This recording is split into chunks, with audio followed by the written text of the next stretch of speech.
It has been 5 years since Cara tried to erase Carol's memory again, but it didn't work. Carol remembers her past life and what Cara has done. She just needs to prove it. Since Cara had moved the location of the house, she doesn't have a phone or a way of contacting Polo or her daughter Hannah.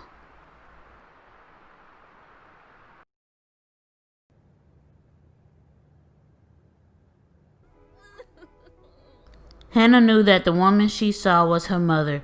She tried to tell her siblings, but none of them believed her. It had to be her.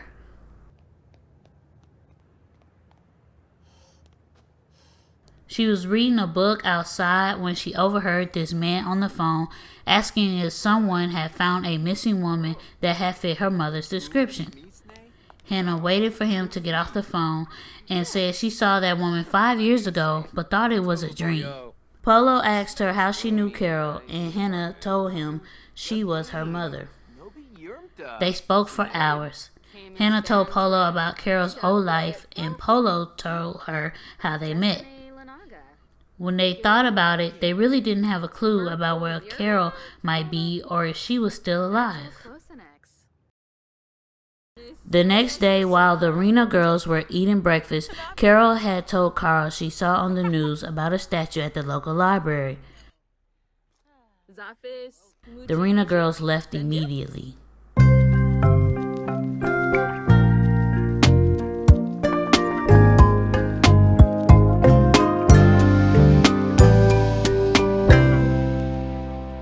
When they arrived, Cara told them to split up and look around for it.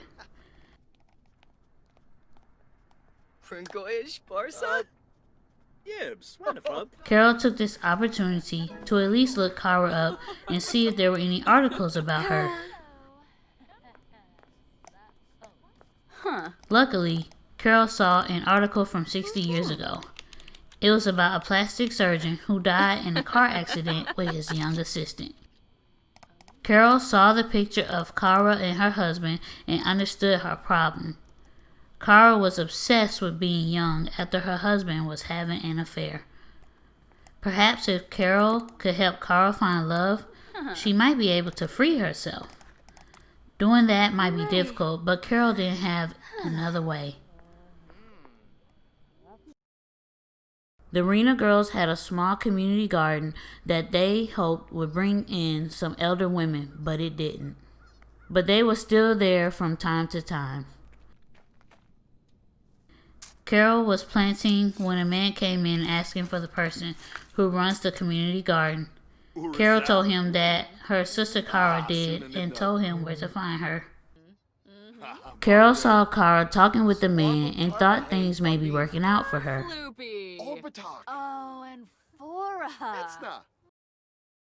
Hannah and Polo had gone to the elder care home that he had dropped Agnes off at all those years ago.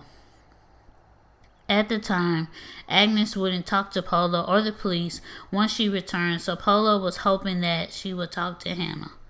Unfortunately, they found out that Agnes had died 4 years ago and didn't say a word to anyone. Polo felt as though he should have done more and forced Agnes to tell him everything. Hannah told him that it's okay. They would figure something out.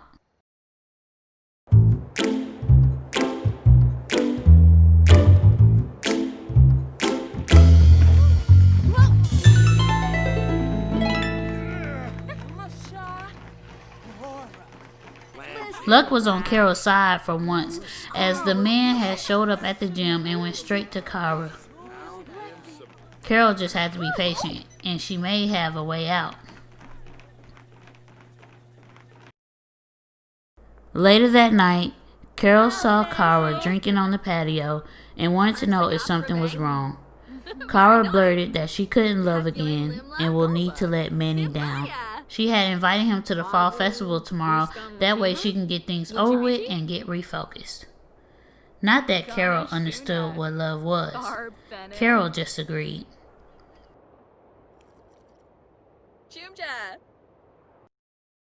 That same night, Hannah had called Polo because she had heard of a fall festival that was in a town 5 hours away. If this Cara person loves to scout for elderly women for their souls, then a family-friendly event may do the trick. Polo thought that was a great idea and will pick Hannah up tomorrow.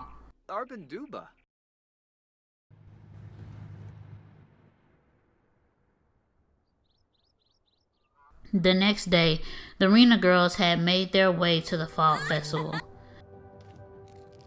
Manny had arrived and had Cara's attention, so Carol took that as a sign to slip away.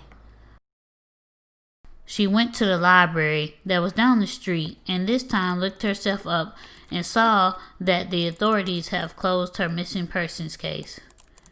Carol saw the number of the detective to call if anyone had any further information, but if Cara got suspicious, she would have them disappear.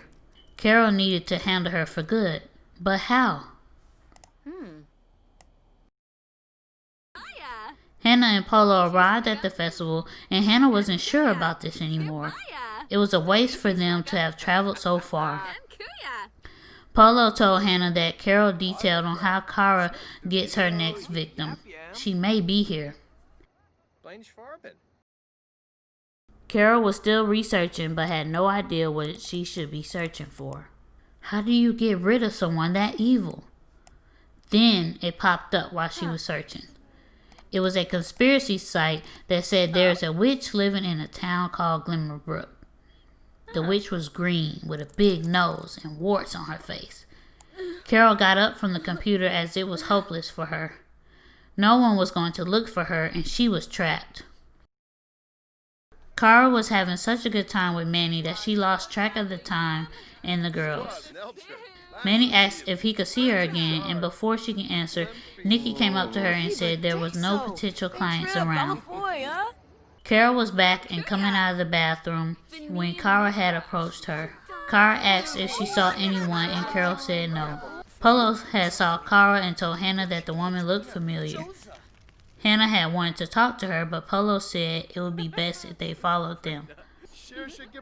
Cara told Manny that she had to go. While Hannah follows Cara, Polo makes small talk with Manny as if he was interested in whatever business he has.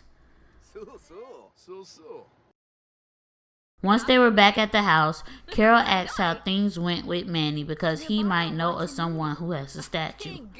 Cara didn't think of that and said she would ask him the next time she sees him. Carol was getting ready for bed when Hannah had snuck in her room. She hugged her mom and hoped that she had remembered her. Carol said that she did, but that she couldn't be here. It's not safe for her. Hannah said she didn't care. She's not leaving her. Carol said she must. Cara is evil, who turned her young again, just so she can stay young, and she doesn't want anything to happen to Hannah. Hannah asked what can she do. Carol told her that she has to find a witch more powerful than her. Hannah asked how, and Carol said to look in Glimmerbrook. There may be hope there. Hannah was hesitant, but agreed to leave her mom one last time. Hannah and Polo met down the street, and she told him what her mother said. They must pack and leave quickly.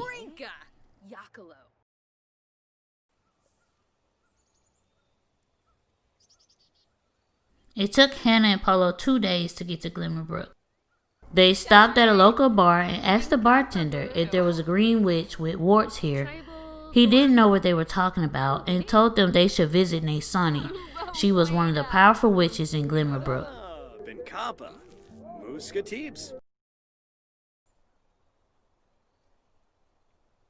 Before Hannah and Polo could knock on her door, Nay had opened it and said she was expecting them. Hannah asked if she could see the future, and Nay told her that the bartender had told her they were coming. She invited them inside, and Hannah explained the whole situation to her. When she was done, she asked if Nay could help her. She said of course she would. She heard about Cara and her coven, but thought it might have been fairy tales. Sending Cara back to where she belonged would be her pleasure. Manny took Cara to the museum in the city. It was the 4th date they had in 2 days. Cara, for the first time, allowed herself to possibly love again. Perhaps things could work out this time around. Manny went to get another drink, while Cara continued to look at the artwork. She promised herself that she wouldn't go back to being that same woman all those years ago, that practically begged her husband not to leave her. Manny came back and suggested that they should get away for a few days. He knows of a bed and breakfast that is secluded and peaceful. Cara said that would be lovely. The next day, Cara had told the girls that she was going out of town for a few days. They would need to keep looking for the statue while she was away. The girls understood and left while Cara and Carol spoke. She said that she would normally put a force field around the home, but with no one looking for her, it didn't make any sense for her to do it.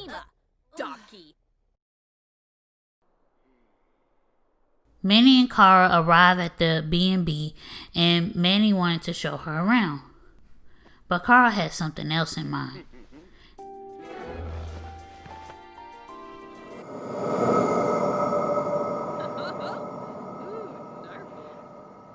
Nay and Hannah walked in the house, and Madison started to yell and ask who she was. So Nay silenced her and the rest of the girls.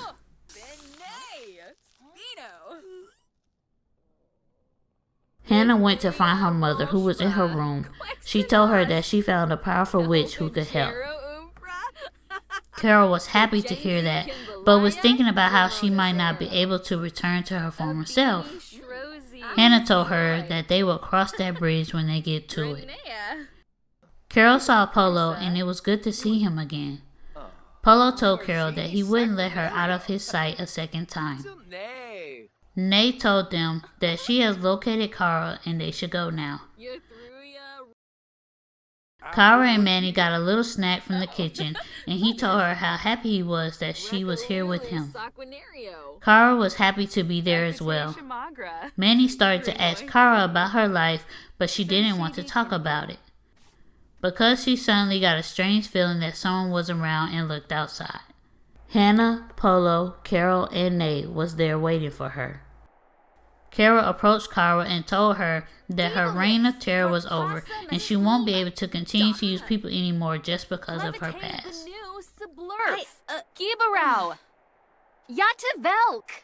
Before Cara could respond, Manny asked her if it was true, and she said that she didn't have to explain herself. She then turned her attention back to Carol, but Nay stepped in between and told Cara that everything ends now.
Carol didn't know how to thank Nay for what she had done.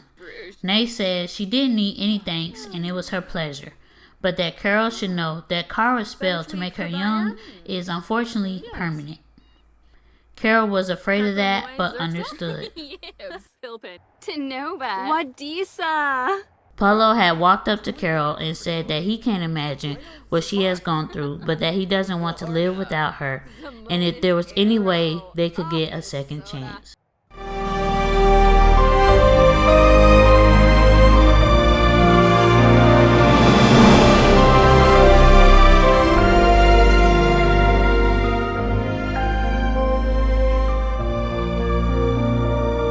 For Carol, second chances is the new norm for her.